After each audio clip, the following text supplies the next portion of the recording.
pong ibig niyong sabihin? Papa, aalagaan ko po si Mama?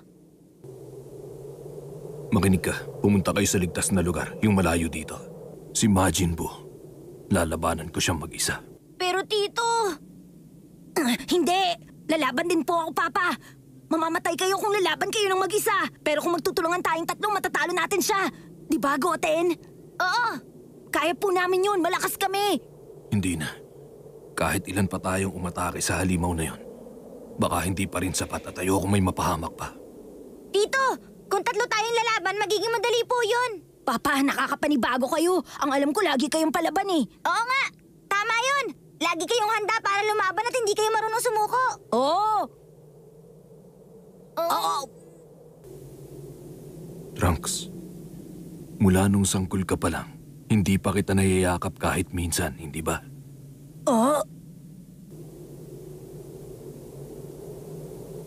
Hayaan mong yakapin kita. Papa! Ano po ba yun, Papa? Tama na po. Nakakahiya po.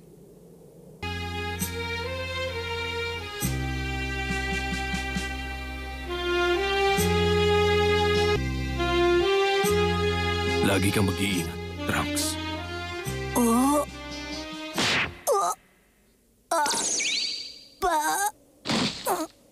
Trunks!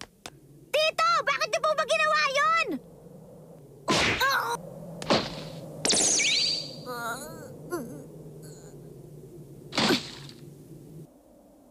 Dalhin mo ang mga bata sa malayo at ligtas na lugar. Yung malayo dito. Bilisan mo. Sige. Umaasa ako sa'yo, Piccolo. May isang bagay lang akong gusto malaman. Pag namatay ako, makikita ko ba si Kakarot sa kabilang mundo o kung saan man yon? Imposible yun. Marami kang pinatay ng mga inosenteng tao at sa pagpanaw mo, babalik lang sa abo ang katawan mo. At dadali ng kaluluwa mo sa ibang mundo kumpara sa pinuntahan ni Goku. Sige, umalis na kayo. At bilisan mo. Oo. Tumigil ka! Majin Buu! Ako munang harapin mo bago mo sila labanan. Naiintindihan mo? Kaya ba yun ang utak ng pinalobong abnoy na tulad mo? Ngayon, may naisip na akong paraan kung paano ka iligpit. Sa wakas, alam ko na. Oh?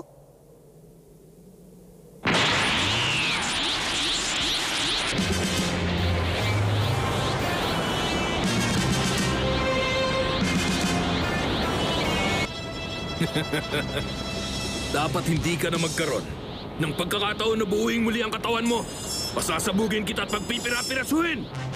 Oh? Paalam na. Bulma, Trunks, at sa'yo, Kakarot.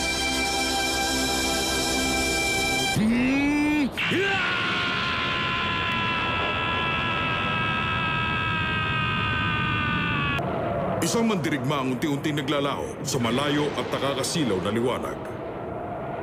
Kilala siya bilang si Vegeta, ang pinagmamalaking prinsipe ng mga Saiyan.